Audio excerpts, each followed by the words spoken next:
भानपुर गांव एक ऐसा गांव था जहां दिन भर गांव आवाजों और ठाकों से गूंजता रहता था। गांव में रोज बाजार भरता, लोग अपने अपने कारोबार में व्यस्त रहते। कोई फल फ्रूट बेचता तो कोई मिठाई। हमेशा चिल्लम चिल्ली, पर इतनी चहल पहल के पीछे एक गहरा राज छुपा हुआ था। गांव में जैसे ही सूरज डूबता, शाम के 7 बजे गांव में शांति छा जाती, मानो गांव में कोई रहता ही ना हो, एकदम वीरान। 7 बजे के बाद लोग अपनी महंगी गाड़ी चलाते चलाते उतर जाते कि कहीं इंजन की आवाज ना हो जाए। घरों में के टीवी तक तुरंत बंद कर दिए जाते।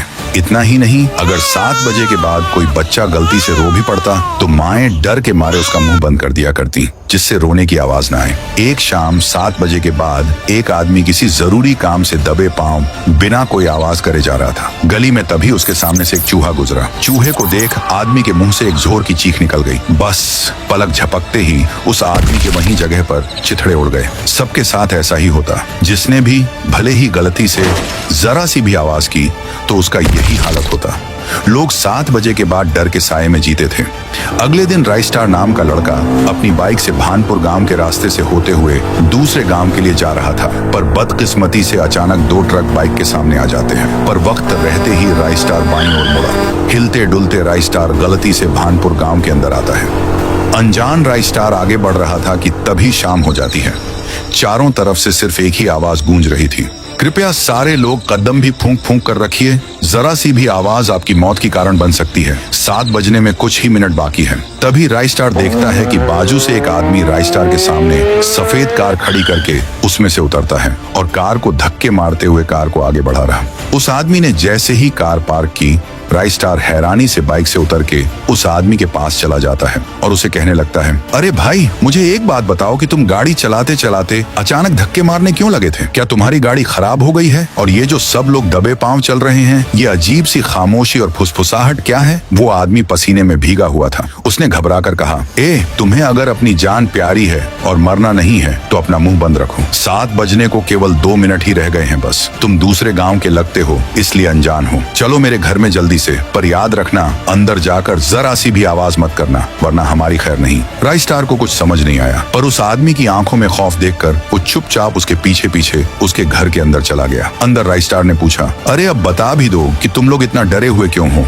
ऐसा क्या है 7 बजे के बाद? पर वह आदमी राइस्टार को चुप रहने का इशारा करता रहा। राइस्टार के पास चुप रहने के अलावा कोई और रास्ता नहीं था। उस रात उसे सिर्फ अपनी धड़कनों की आवाज आ रही थी। अगली सुबह होते ही राइस्टार का सब्र जवाब दे गया। वो उस आदमी पर गुस्से से चिल्लाया, देखो भाई, तुम जो कोई भी हो, मुझे साफ साफ बताओ, तुम मुझे 7 बजे के बाद बोलने क्यों नहीं दे रहे थे, ना कोई आवाज करने दे रहे थे? आखिर इस गांव में ऐसा क्या खौफ है? बताओ जल्दी। तुम्हारे कहने पर मैंने बिना आवाज करे रात तो बिता ली, अब और चुप रहने की क्षमता नहीं है मुझ में। उस आदमी ने एक लंबी ठंडी सांस ली और बोला, अरे तुम्हें क्या बताऊं भाई, हमारी जिंदगी 7 बजे के बाद किसी नरक से कम नहीं रह जाती है। जो कोई भी थोड़ी सी भी आवाज करता है, उसके बदन के 4 टुकड़े हो जाते हैं, मानो किसी ने उसे हवा में ही चीर दिया हो। हर शाम 7 बजे किसी न किसी की मौत होना तय है। इसलिए तो मैं तुम्हें बार बार कह रहा था कि आवाज मत करो, वरना तुम भी बाकियों की तरह अपनी जान से हाथ धो बैठते। उल्टा मुझे शुक्रिया बोलने के बजाय ताने मार रहे हो। इस आदमी की बात सुनकर राइस्टार के रोंगटे खड़े हो गए। उसको एहसास हुआ कि वह कैसे बच पाया था, पर वो डरने वालों में से नहीं था। उसके दिल में एक आग जल उठी कि आखिर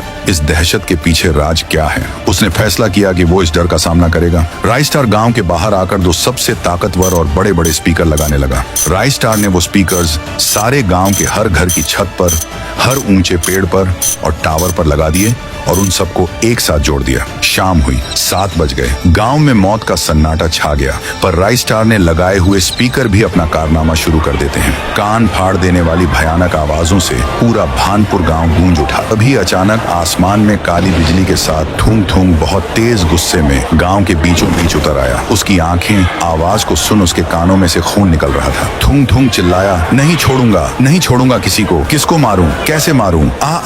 बंद करो ये आवाज, मेरे कान फट जाएंगे, मैं पूरे गांव को ही उजाड़ कर रख दूंगा। वो दर्द से तड़प रहा था। तभी राइस्टार हिम्मत करके उसके सामने आता है। थूंग थूंग उसे कांपती आवाज में कहता है, ये खरगोश के तू कोई भी हो, जल्दी से आवाज बंद करवा, वरना तुझे कच्चा चबा दूंगा। फिर राइस्टार बोला, अच्छा तो तू ही है वो जो 7 बजे के बाद आवाज करने पर मासूमों की जान ले लेता है। बता, ऐसा क्यों करता है? क्या दुश्मनी है तेरी इन लोगों से? थूंग थूंग चीख कर बोला, ए चला जा यहाँ से, पहले ही मेरा दिमाग खराब हो रहा है इस शोर से। मैं तुझे क्यों बताऊं, दफा हो जा। तुझे बता के मैं क्या करूंगा, तू क्या ही कर लेगा। बस मेरी पावर काम करने लगे, एक एक को चुन चुन के मारूंगा। राइस्टार स्पीकर का रिमोट हाथ में पकड़े हुए कहता है, अगर तूने सच नहीं बताया तो जिसमें से ये आवाज आ रही है उस स्पीकर की आवाज और बढ़ा दूंगा, इतनी बढ़ा दूंगा कि तेरे वजूद के ही चिथड़े उड़ जाएंगे। बहुत बोल रहा था ना कि क्या कर लेगा, देख मैं ये कर लूंगा, चल अब जल्दी मुंह खोल। थूंग थूंग दर्द से कांप गया। नहीं नहीं, मुझे माफ कर दो, स्पीकर की आवाज मत बढ़ाना। मैं सब बताता हूँ कि मैं आवाज करने पर लोगों की जान क्यों लेता हूँ। थूंग थूंग जमीन पर घुटनों के बल बैठ गया। दरअसल मेरा नाम थूंग थूंग है, मैं इस गांव का नहीं था। मैं यहाँ JEE का एग्जाम देने के लिए रहने में के लिए कमरे की तलाश करते हुए इस गांव आया था। एक रूम मुझे मिल भी गया। कल मेरा एग्जाम था, इसलिए मैं रात को अपने कमरे में बैठकर पढ़ रहा था। मेरे लिए वो इम्तिहान मेरी जिंदगी था। पर मेरे रूम के बाहर गांव के सरपंच के कुछ गुंडे बेटे नशे की हालत में गाने की आवाज फुल बढ़ाकर नाच रहे थे, गालियां बक रहे थे। मुझे उनकी गानों के आवाज से पढ़ने में डिस्टर्ब हो रहा था। मैं बस उनके पास गया और उनसे मिन्नत की, भाई प्लीज आवाज कम कर लो यार, कल मेरा पेपर है, मेरी जिंदगी का सवाल है, मुझे तुम्हारे आवाज से डिस्टर्बेंस हो रही है। पर वो जानवर, उन्होंने मेरी एक न सुनी, उल्टा मुझे ही गाली बकने लगे। देख रहे बिडू, लोग आज तक अपुन से किसी ने सर उठा के भी बात नहीं करी, और ये पढ़ाकू बंदर जैसा दिखने वाला लड़का अपुन को ज्ञान पेल रहा है और हमारी पार्टी को खराब कर दे लिए है इसने।